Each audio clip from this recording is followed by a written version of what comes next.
Hello enthusiasts, and welcome to another episode of the Enthusiast Experiment. I am your host Mike, and today we're taking a look at something I've had for a little while here. It is the Swatch Sistem51. You guys know I like to use stuff or wear it for a little while before I give you my impressions, but we'll jump right into it today. Go through a couple of the facts about the watch itself, and then I'll give you a closer look and some of my opinions. So, it is made by Swatch, and this one is called the Sistem51. Obviously went over that just a second ago. It is the System Black color, and the model number, I guess, is the SUTB 400.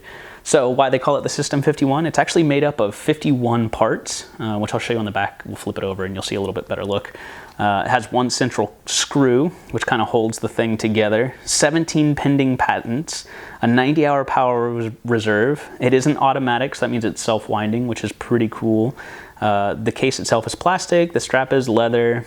It does also have a date function.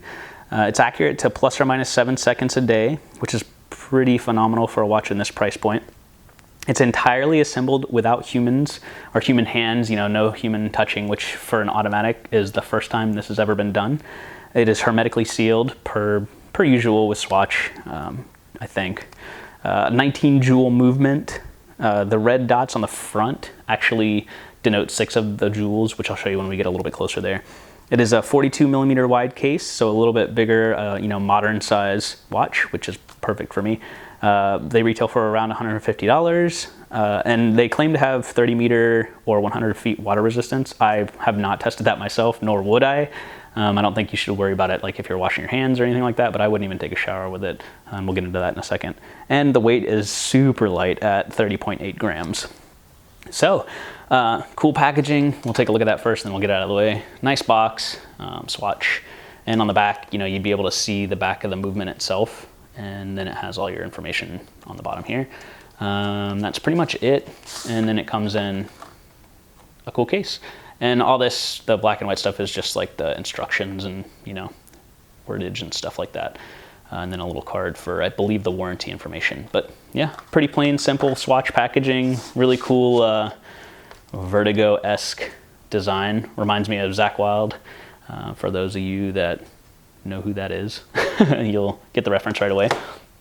And for the watch itself, hopefully we'll get this to, there we go. Cool.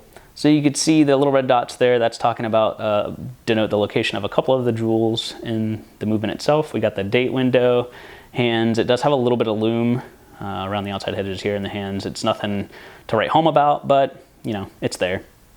They also kind of go with the solar system-esque theme because the entire watch is moving around the central screw. You can hand wind it, which I'll get it closer to the microphone here so you can hear it in a second. It is a little bit loud. It's definitely not like super duper refined, but it's all machine made and it's $150, so not a huge deal. Very, very light watch and super comfortable to wear on the wrist. You can see 42. I don't have the biggest wrist in the world, but still fits pretty comfortably. And it kind of disappears when you're wearing it. Leather band, as you can see, has the Swatch logo there. And yes, it's been worn quite a bit. Swatch there. One of the things I do have to point out, this guy, I think it's typical on a lot of Swatches, is great once you get the watch connected around your wrist, but getting the wristband off is a pain in the butt because of the angle that this thing sits in. So wearing the watch is awesome because it kind of sits flat, I guess, but man, getting that off is just a nightmare. Minor gripe. That's probably one of the only negatives I would say about this watch. And then the back, which is what's awesome. Their slogan is the front tells the time, the back tells the story. There is a teardown, which you guys can find online, where a guy actually takes the whole thing apart so you could see what the insides consist of, which is a really cool read. But you can see the counterweight moving around and winding the watch. You can see, hopefully it'll get a little closer. There you go. You can see the watch beating. The center screw there they're talking about. You can see a couple of the jewels. Kind of hard to see with the camera here and the lighting. Case back plastic, case plastic, all that kind of stuff. Again, no big deal. The leather isn't like super duper fine leather. I'm sure it's like a torn up and repasted together type leather, but it's really comfortable on the wrist. And I think the black version is the only one that actually comes with leather. So for me, this was the choice because this just looked a lot more comfortable than the plastic normal Swatch wristband. But there you go, and pretty good click when you want to set the date, which you can see it moving there, and then pull it out one more time. Oops, when you want to set the time. It is non-hacking. Oh, that was a little weird, huh? But machine made. It does go back curiously to where it was, but that's kind of strange. But yeah, pretty accurate. I haven't had too many problems with it. The best thing about it for me is that 90-hour power reserve. So you can wear this and then just set it on your dresser or something for a couple of days, come back to it and wear it again without having to worry about winding it. And then as you wear it throughout the day, it winds. It's awesome. This watch is loud. That's something to be aware of, both in keeping time and winding. I'll put it a little bit closer to the mic so you can hear it here. That is me manually winding the watch, so going like this. It is very loud. And then we'll see if we can catch this in the mic too.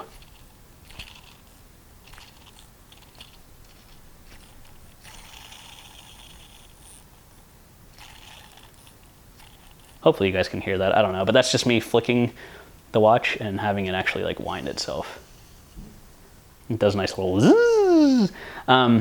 You would think that would never be a motion that you would do in real life, but when it's on the end of your wrist and you point at something, it actually does that for me. I'm also very animated, so your results may vary. Just something to be aware of. Again, not a complaint. It's actually kind of cool. It's something that to me is unique to this watch, in my collection at least, but a lot of people are buying these guys and just sitting on them.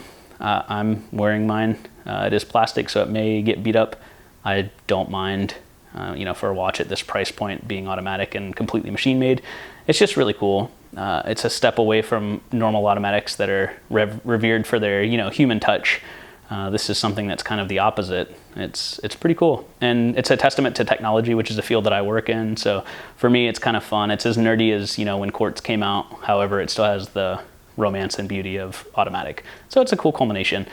They did release some new colorways in 2015 this year, I believe, quite a few new colorways. So those are worth checking out as well. I'll obviously put a link down below to Swatch's site so you can check out both new and old. But anyways, it's been a look at the Sistem51. I hope you all enjoyed it. Please like and subscribe to the Enthusiast experiment. Share, tell your friends, and let me know if you guys have tried on or if you bought the Sistem51 or if you plan on buying one of the new colorways. I'd love to hear it. Anyways, I hope you all have a great afternoon, and we look forward to hanging out soon. Thanks.